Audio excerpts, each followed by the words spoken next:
Bien sûr, de crypto, les infos crypto pour ceux qui n'ont pas le temps. C'est parti pour 3 ans de hausse sur le Bitcoin et les cryptos, les gars. J'ai beaucoup hésité à vous en parler aujourd'hui puisque je suis plutôt bearish sur du court terme et c'est une journée très compliquée, mais ça fait trop longtemps que ça traîne sur mon Twitter et c'est même plutôt intéressant. Ça nous permet de vraiment rentrer dans les détails et de voir tout ce qui peut se passer sur ces prochaines années à partir de 2023. On va regarder tout ça. Pour l'instant, le BTC fait un joli rebond. On est à plus 1,7% ce matin, 28 500 $ grosso modo. Pareil pour Ethereum, 1,7%, on est à 1860 $. Le reste de la map est un petit peu mitigé. Il n'y a rien de folichon. N'oubliez pas cet après-midi.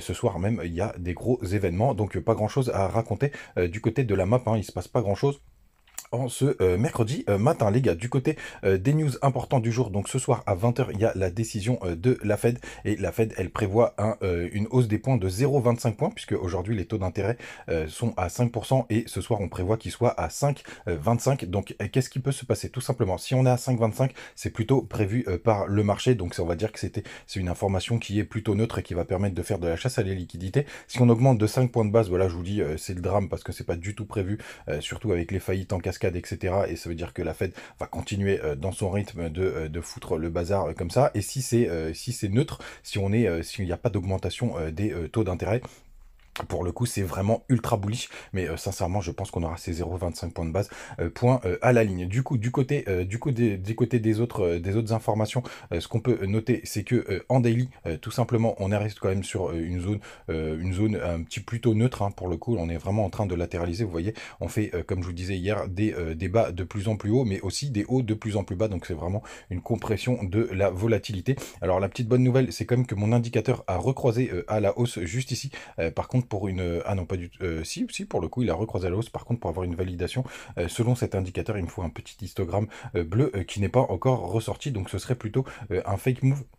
Je crois qu'on en a eu juste ici des allers-retours et vous voyez, on a quand même baissé derrière donc cette multitude de croisements sans mon petit histogramme bleu. Et quand il est arrivé juste ici, alors on avait déjà pas mal performé, mais pour l'instant sur de court terme, je reste assez bearish et je vais vous montrer sur les petites time frames. C'est que pour moi hier, ce qui s'est passé là, je suis en 1 heure. Je crois qu'en 4 heures, on le voit aussi. C'est tout simplement, je pense qu'on est parti, hop, où est-ce qu'on le voit? Ouais, c'est plus, ça se voit plus en 1 heure. Je pense qu'on est parti chercher tous les stops qui étaient positionnés juste ici pour tous les shorters. Vous voyez là sur ces mèches ici, on a travaillé juste au-dessus, on a réintégré direct. Donc ça pour moi, c'est plutôt bearish. Il y en a qui voient une épaule, tête-épaule inversée possible. Ouais, il est pas très propre pour le coup, moi je la vois pas très très bien.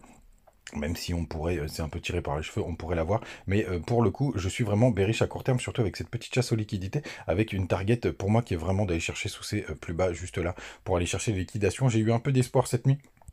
Quand je regardais le long short ratio, puisque je me suis couché assez tard, mais c'est pas le sujet du jour, pour le coup. Et vous voyez, en fait, quand j'ai vu que les shorters revenaient en masse, je me suis dit, tiens, c'est plutôt une bonne nouvelle. Ça s'est un petit peu calmé ce matin. Vous voyez, ça repart même. Il y a plutôt des longues qui se repositionnent juste ici. Alors c'est un petit peu trop tôt pour le dire.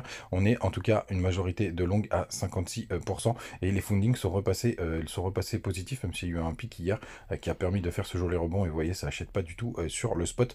Donc les gars, vraiment attention, ce soir 20 h, toutes les réponses, pas mal de chasse à la liquidité. Ce serait même bien qu'on fasse une mèche dégueulasse juste avant pour descendre aux 26 400, 26 500 $ pour aller chercher tout ce qu'il y a ici. Et là pour le coup, ça permettrait d'être un peu plus bullish pour la suite.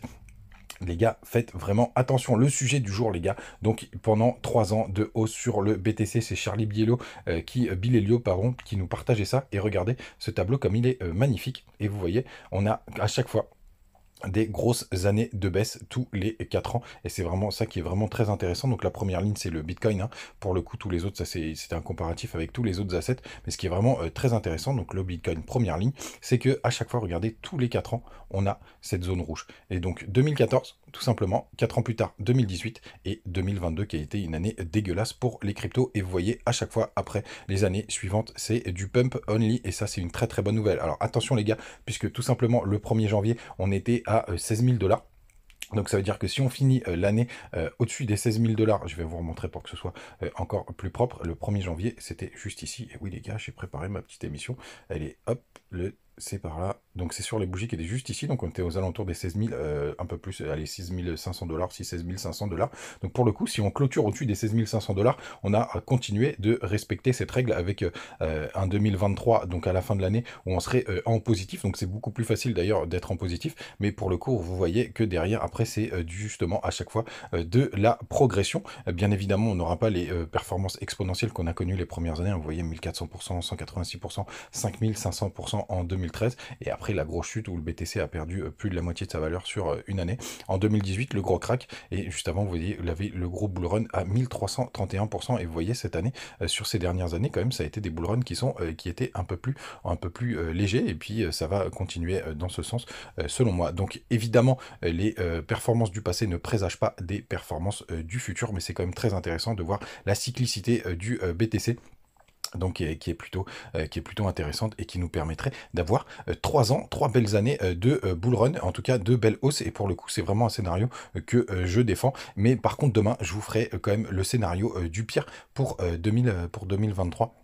Il faut quand même que je vous fasse le pendant de tout ça, et en plus on aura les résultats du FOMC. Sinon les gars, grosse news du jour, bien évidemment, c'est le listing du token SUI. Donc je pense qu'il va être listé sur la majorité des exchanges. Sur Binance c'est fini le launch pool. Je pense qu'il sera aussi sur BitGet et sur tous les autres, puisqu'il est tellement attendu. Donc dans le groupe Telegram, pour ceux qui veulent jeter un œil, je vous avais mis, vous faites une recherche et vous allez pouvoir vous taper SUI, et vous allez voir que je vous ai fait un petit laïus sur le sujet et ce que je pense qu'il va se passer au listing. Faites vraiment attention à vous, ça va être très volatile. Donc je crois que c'est à midi heure française, à confirmer bien évidemment.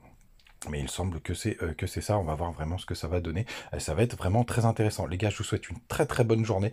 Et puis on se retrouve demain comme d'habitude. Et je ferai peut-être quelques petits messages en fonction du listing de token de SUI. Passez une très bonne journée, mais je l'ai déjà dit. Ciao.